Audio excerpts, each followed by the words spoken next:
빵검이 어디 갔어? 아, 여기 있다. 네, 회원님들 안녕하세요. 말 많은 소녀입니다. With you I found my peace somehow.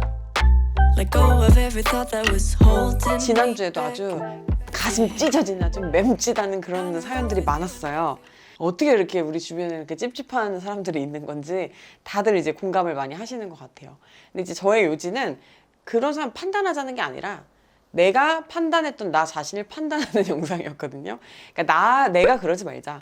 내가 안 그러면 남도 안 그러겠거니 해서 자유로워진다. 이게 핵심이었으니까 남 신경 쓰지 말고 자기 인생 잘 살았으면 좋겠어요. 우리 다. 그리고 또 기분 좋았던 게 또 인생 언니를 만났다. 이런 또 댓글이 있었는데 아니, 왜 우리가 원래 성비가 남자가 훨씬 많았거든요. 여자가 50 몇 %, 남자가 40 몇 % 이런 비율이 됐습니다. 되게 아름다운 반반의 조합 아니겠습니까? 원래 치킨도 양념 반 후라이드 반. 자존감에 관한 영상을 이제 올려달라고 하시는 분들이 계신데 그 MBTI에서 P랑 F 요 차이 아시죠? 언니 나 요즘 이렇게 자존감이 낮아. 그럼 이제 F는 이렇게 하는 거죠. 아 정말 많이 힘들었어? 힘들었겠다 이렇게 얘기해 주는 거고, 이제 T는 언니 나 요즘 이렇게 자존감이 낮아. 그래? 이유가 뭔데? 왜지? 왜? 그럼 어떻게 해야 되지? 야 우리 자존감 높일 수 있는 방법 찾아보자 이거잖아요. 제가 그런 언니예요. 자존감에 대한 이야기를 뭘 해줄까 하다가 뭐 마음을 어떻게 먹고 내 자신을 소중하게 여기고 남들 신경 쓰지 말고 이런 얘기는 굳이 말 많은 소녀가 안 해도 다른 소녀들이 많이 해주잖아요. 다른 것들도 있는데 사실 이제 자존감에 저는 영향을 많이 끼치는 것 중에 하나가 외모 자신감인 것 같아요. 여러분들은 어떠신지 모르겠는데 저는 그래요. 그냥 제가 좀 살찐 것 같고 못생겨진 것 같으면 그렇게 기분이 나쁘고 그렇게 우울해요. 근데 아무리 상황이 안 좋아도 내가 좀 그것 때문에 마음고생해갖고 좀 살이 빠지고 좀 헬스케지고 뭔가 눈도 따끈해지고 이뻐진 것 같아. 그럼 또 그렇게 슬프지만은 않더라고. 물론 이렇게 뭐 사회가 정해준 미의 기준 이런 게 불편하신 분들은 스킵을 하시면 됩니다. 정해진 미의 기준에 되게 맞추려고 노력하면서 사는 사람은 아니지만 그래도 제 나름의 이제 아름다움이란 기준이 있고 그거에 가까워지는 게 기분이 좋고 사람들이 날 봤을 때 예쁘다고 생각했으면 좋겠고 내가 거울 봤을 때 너무 예뻐 행복해 기분이 풀려 막 이랬으면 좋겠고 막 그 정우성이 그런 거잖아. 막 짜릿해 이런 거 했으면 좋겠고 그렇거든요. 이건 뭐 남녀 불문하고 아름다워지고 싶은 거는 뭐 다 아마 마찬가지실 거기 때문에 오늘의 이 외모 자신감에 대한 이야기도 재밌게 들어주셨으면 좋겠어요. 외모라고 하면은 되게 여러 가지가 포함이 되는데 제가 여러분들한테 저 이런 경험 있어요 라고 말씀드릴 수 있는 거는 사실은 이 피부밖에 없는 것 같아요. 피부가 제가 뭐 남들에 비해 월등히 좋다 이런 게 아니라 남녀 불문하고 아름다움의 조건이 저는 한 3가지 정도 있다고 보는데, 하나는 이제 군살 없는 건강한 몸매, 또 하나는 머리숱, 그리고 또 하나가 피부라고 보는데 저는 타고나지 못했고 또 관리하지 못했기 때문에 어쩔 수 없어요. 남은 건 지금 피부밖에 없기 때문에 피부 얘기를 할 수밖에 없습니다. 가진 거에 몰빵하자. 그지? 가진 거, 그러니까 이거라도 지키자. 이런 마음인 거지. 그리고 또 이제 우리 또 공주형, 우리 또 남편이 저와 결혼한 이유를 제가 물어봤어요. 오빠! 이런 거 한 번씩 하잖아. 오빠 나랑 왜 결혼했어? 막 이런 거 이제 한 번 하면은 피부가 좋아서 라고 대답을 하더라고요. 새하얗고 막 이런 피부는 아닌데 저 이렇게 좀 약간 건강해 보이잖아요, 피부가. 그리고 저희 엄마가 피부가 좋아요. 그래서 저도 유전적으로 어느 정도 좋은 걸 좀 타고났는데 이제 거기에 제가 아토피가 있어가지고 사실은 10대, 20대 시절에 조금 고민을 많이 했었고 그래서 이제 좀 피부 관리에 눈을 뜨게 됐어요. 저는 병적으로 관리하진 않아요. 되게 그냥 간단한 것밖에 안 하거든요.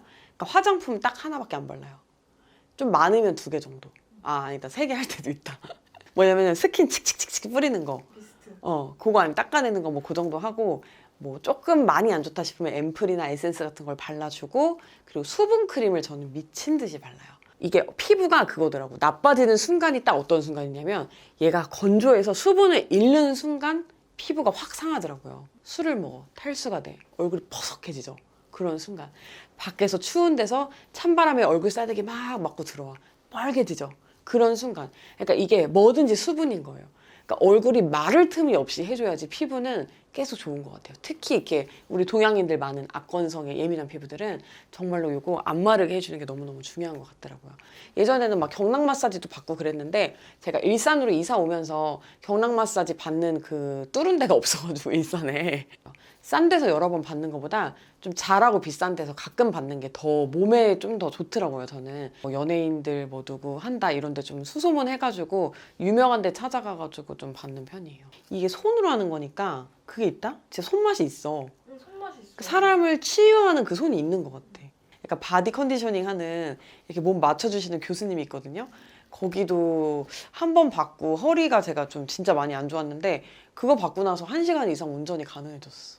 약손명가 출신 원장님이 하시는 또 거기가 있는데 또 거기다 다닐 때도 몸 한참 좋았잖아.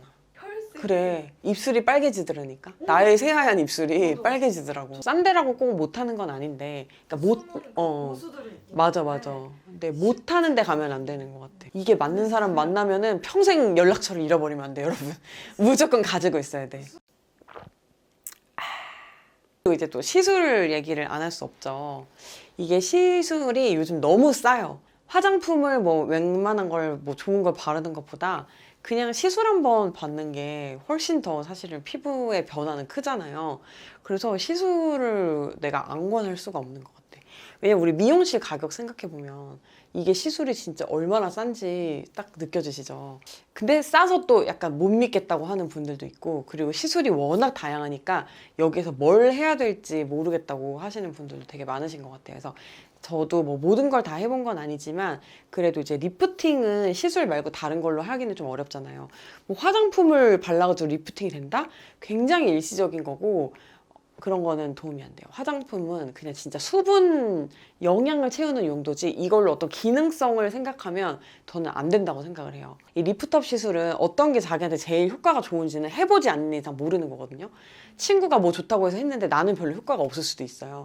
그러니까는 조금씩 이제 다 해보시고 나한테 맞는 거를 좀 주기적으로 하시는 게 되게 좋을 것 같아요. 일단 이제 입문은 슈링크죠. 네, 가장 저렴하기도 하고 자주 해도 얼굴에 별로 타격이 없는 시술이기도 하고, 왓썸맨에서 그 장성규 아나운서가 이 슈링크 시술 받고 확 이게 좋아져가지고 거기 완전 이제 막 떡상했잖아요, 그 회사가. 리프팅 시술하면 뭐는 울세라 같은 거였는데 슈링크가 또 막 좀 저렴한 데다가 또 효과가 또 좋다더라 이렇게 소문이 나니까 진짜 많이 하시는 것 같아요. 저는 이제 슈링크 빨이 좀 굉장히 잘 받는 편이었고, 그러니까 저는 이렇게 일반 슈링크도 하지만 이렇게 눈이 좀 잘 붓고 좀 처지는 편이에요. 저는 눈두덩이에 지방이 많은 편이어서 아이 슈링크라고 해가지고 여기 눈을 이렇게 좀 당겨주는 게 있어요. 그런 걸 하면 눈에 좀 이렇게 좀 지방이나 붓기가 약간 거쳐지는 그런 느낌인데, 또 이렇게 눈 여기 쾌해지시는 분들 있잖아요. 그런 분들은 이제 그런 거 절대 하면 안 되고, 이게 지방을 좀 잃으면 안 된다 이러신 분들은 슈링크 같은 초음파 시술은 그렇게 좀 조심해서 받으시는 게 좋을 것 같아요. 그리고 이 리프트업 시술 같은 게 진짜 의사 선생님 손에 따라 결과가 똑같은 거라도 많이 달라지더라고요. 이 얼굴형을 되게 잘 봐주시는 분들이 있어요. 되게 오래 보고 꼼꼼하게 본다고 해서 그게 잘 보는 게 아니라 딱 보면 아, 이 사람 여기를 해야 되겠다 이걸 아는 분들이 있어요. 그래서 이제 그런 분들 연락처를 알면 뭐다? 따라다녀라. 잃어버리지 말아라. 자, 그 다음에 제가 또 되게 애용했던 시술이 스킨 아우라라는 거예요. 아프지가 않고 그리고 좀 고급 시술을 받는 느낌이 저는 좀 들었어요. 스킨 아우라를 했을 때 얼굴 선이 되게 자연스럽게 정리가 된다는 그런 느낌이 들었어요. 시술 받고 나서 영상 찍고 이러면은 좀 턱라인 같은 게 이쁘게 나오더라고요. 그래도 요즘 진짜 유행인 게 입모드잖아요. 근데 입모드도 타입이 여러 가지가 있어가지고 이게 조금 이렇게 다운타임이 생기는 그런 게 있고, 얼굴에 다운타임이 전혀 없는 그게 있더라고요. 리프테라라는 시술도 있는데 이거 이제 약간 슈링크랑 비슷한 거예요. 근데 요것도 또 좀 저렴하면서 또 효과가 또 그냥 그럭저럭 괜찮아서 요것도 요즘 인기 많은 것 같아요. 리프트 업계 사실 조금 비싼 시술로 가면은 그런 게 있죠. 뭐 울세라, 써마지, 튠페이스 이제 이런 것들이 있는데, 울세라나 써마지는 이렇게 재생 팁 같은 걸 자꾸 쓰고 그런다고 해가지고 조금 논란이 많이 되고, 받으시는 분들도 병원 되게 잘 골라 가야 한다고 하잖아요. 근데 저는 울세라는 맨 처음 제가 리프트업 시술을 했던 거는 사실 울세라였는데 너무 아파. 너무 아파. 슈링크도 아프지만 울세라는 거의 수면 마취 안 하고 하시는 분들 없으시잖아요. 그래서 울세라는 2회 정도 하고 그다음부터는 요즘에 정말 안 아프고 효과 좋은 리프팅 시술들이 많은데 굳이 내가 이렇게까지 고통을 당해가면서 울세라를 해야 되나? 라는 생각이 들어가지고 요거는 조금 요즘에는 안 하고 있어요. 그리고 써마지 같은 경우에는 금액이 너무 부담이 되고, 그리고 리프트업 시술 같은 경우에 이게 한 번 한다고 2년, 3년 가는 게 아니에요. 6개월 주기, 1년 주기로 꾸준히 해야 되기 때문에 또 비용이 너무 비싸면은 요거를 또 이제 뭐 돈이 많으면은 비싼 걸 하겠지만 좀 하기가 어렵다고. 그래서 제가 이 고급 시술 중에 그나마 조금 괜찮다고 생각하는 거는 튠페이스인데, 튠페이스가 한 4, 50만 원 정도 회당 그렇게 할 거예요.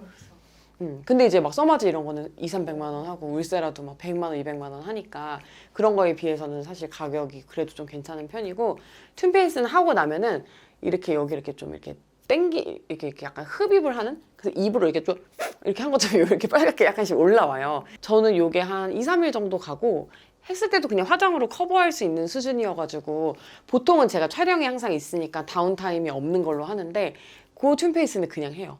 하고 사람들이 물어봐, 그냥 튠페이스 했다고 해. 그리고 제가 튠페이스 할 때는 튠페이스만 하는 게 아니라 튠 라이너를 같이 하는데요. 이 튠페이스가 리프트 업이라면 튠 라이너는 지방을 좀 날려주는 그런 시술이에요. 그래서 요 턱 라인 같은 데 있죠. 이런 데는 튠 라이너를 하고요. 그리고 또 이렇게 목도 이런 데 제가 목이 좀 살이 많아요. 이런 데 이렇게 튠 라이너를 하니까 이렇게 목선이 약간 조금 정리가 되는 느낌이 들었었어요. 저는 딱 30살 때부터 시술을 시작했어요. 30대 됐으니까 나한테 선물로 이러면서 했고, 하는 순간 얼굴이 좀 정리가 되는 것도 있지만 저의 느낌으로는 주기적으로 하면 확실히 좀 덜 처져요. 관리를 하는 친구랑 안 하는 친구랑 얼굴이 이제 차이가 나요. 그래도 피부과 열심히 다니고 관리한 애들은 일단 이 선 정리가 좀 돼 있다? 그래서 이게 피부과 시술만 하고 그러면 존슨즈 베이비 로션 발라도 되나요? 그건 아니고, 피부과 시술하고 네, 좋은 화장품도 바를 수 있으면 그게 이제 베스트인데, 그렇지 않은 이상엔 피부과 시술이 저는 화장품보다는 훨씬 더 투자할 가치가 있다고 이제 생각을 해요. 요즘 워낙 싸니까요. 싸졌으니까. 싸다고 아무 데나 가서 하면은 절대 안 되고요. 비싸다고 꼭 실력 있고 잘하는 것도 아니에요. 그 가격 책정에 따라서 가치가 다르다 이렇게 혼돈하지 마시고 좋은 원장님 찾아가지고 가셔가지고 예뻐지셨으면 좋겠어요. 옛날에는 이제 피부 시술했다 이런 것도 인스타그램에 좀 올리다가 어느 순간부터 안 올리게 된 게 DM으로 굉장히 정보를 많이 물어보시는 거예요. 근데 제가 추천해드렸다 마음에 안 들 수도 있는 거고, 그냥 저는 병원을 별로 추천해드리고 싶진 않아요. 절대 말 안 할 거예요. 그쵸. 그리고 이제 보통은 시술하는 병원에 가면은 이제 의사 선생님이랑 상담을 하기보다는 상담실장님들이랑 먼저 하기 때문에 이렇게 눈탱이 맞거나 그럴까봐 이거를 좀 겁을 되게 많이 내시는 것 같은데, 그분들이 이제 선수들이에요. 그러니까는 상담을 할 때 좀 그렇게 하면 될 것 같아요. 뭘 어떤 걸 권하면 근데 실장님 제가 예산이 요 정도인데 요 정도에서는 어떤 시술을 해야 지금 최고의 조합인가요? 그러니까 이런 식으로 또 물어보면은 설명을 잘 해주실 거거든요. 그래서 너무 막 겁을 먹고 이러기보다는 그냥 좀 솔직하게 약간 예산을 까고 시작을 하시면 오히려 거기에 맞게, 요즘에는 가격대가 워낙 다양하니까 추천을 잘 해줄 것 같아요. 그리고 이거는 좀 약간 미용 시술에 포함이 되는 건지 모르겠는데, 제모를 많이 하잖아요. 제모는 하세요. 그냥 병원을 가는 게 가장 경제적이고 손쉬운 방법이에요. 특히 이제 뭐 팔다리 그리고 많으신 분들은 맨날 뭐 밀고 뭐 제품 사고 뭐 왁싱 뭐 이런 거 사고 그럴 바에는 그냥 병원 가가지고 그냥 한 방에 이제 좀 마음 잡고 가서 겨울 같을 때 싹 이렇게 하시고 여름에 이렇게 당당하게 만세하고 다니세요, 여러분. 피부 고민 있을 때 막 인스타그램 같은 데서 피부 고민 있는 사람들용 화장품 이런 거 검색해서 많이 사시잖아요. 물론 이제 그런 제품들 중에도 되게 양질의 좋은 제품들이 있지만, 일단은 피부가 뒤집어졌다는 거는 질환이 있다는 건데, 그럴 때는 저는 병원을 먼저 가시는 게 맞는 것 같아요. 제일 안 좋은 건 피부가 안 좋은 상태를 내버려 두는 거, 방치하는 거. 그게 피부를 정말 상하게 하는 지름길이거든요. 그래서 왜 피부과 약 먹기 싫으니까 병원 안 가고 그런 분들 되게 많으세요. 저도 그랬어요. 아토피 막 올라오면 아토피 약 먹으면 내성 생기고 뭐 스테로이드제 안 좋고 이래가지고 안 먹으려고 했는데, 그래서 착색되고 나중에 이게 딱딱해지고 이러면은 그건 정말 돌아올 수가 없는 거예요. 그래서 제가 말한 시술이 또 여자분들에게만 또 효과가 있거나 여자분들에게만 권하는 게 아니라 오히려 남자분들이 이게 뭔가 기본 상태가 더 안 좋은 경우가 많아서 약간의 시술로도 변화가 확 생기는 경우가 있어요. 그러니까 요즘 남자분들도 관리를 진짜 많이 하시잖아요. 그래서 이런 정보들 남자분들은 또 조금 더 피부과 가기가 장벽이 있으실 테니 참고하시면 좋을 것 같아요. 그래서 제가 자존감 얘기하다가 뭐 피부 얘기하고 뭐 시술 얘기하고 이렇게 했는데 시술해라 자존감이 높아질 것이다는 아니에요.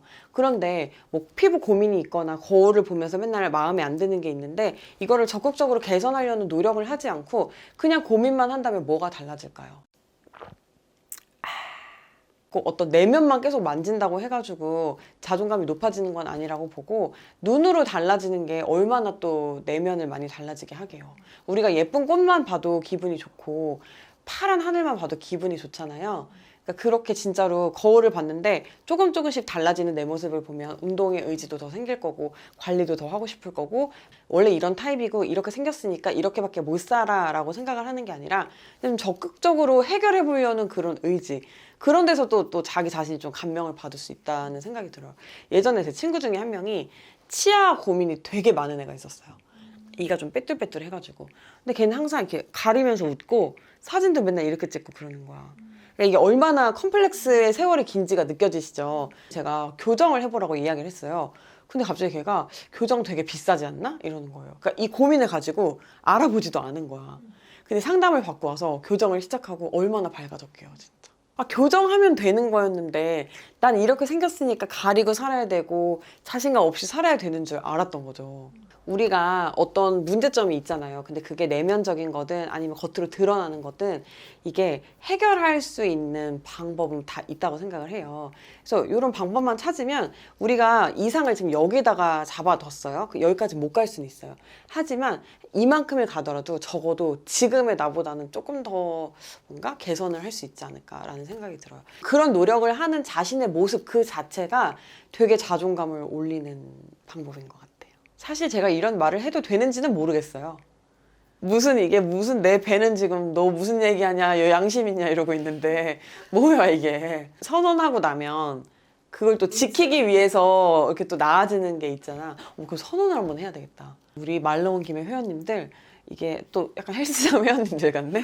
회원님들 우리가 자존감을 좀 높일 수 있는 그러니까는 자존감 높이는 거 결국에는 나를 위해서 무언가를 하는 거잖아요. 그런 거를 뭐 같이 할 수 있는 거 하나 정해가지고 그런 거 또 해나가면 되게 좋을 것 같아요. 그런 거 여러분 댓글로 좀 제안해주세요. 그럼 이제 또 그런 것도 프로젝트 또 하고 이러면 또 너무 재밌을 것 같네요. 이게 또 이렇게 또 뭔가 하나 또 시작이 되네. 이게 또 남한테 또 알려놔야 이게 또 다 따라 한다고, 그지? 지키려고. 눈치 보여서. 그러니까 이 책임감 강한 사람들. 지난주에 영상이 좀 짧아가지고 귀에 피가 좀 덜 났다고 하시는 분들 계신데 오늘은 좀 또 어떻게 피가 좀 나셨는지 궁금하네요. 저희는 또 다음 주 목요일에 목 아프게 또 떠드는 시간이니까 목요일에 뵙도록 하겠습니다. 그럼 여러분 잘 자요.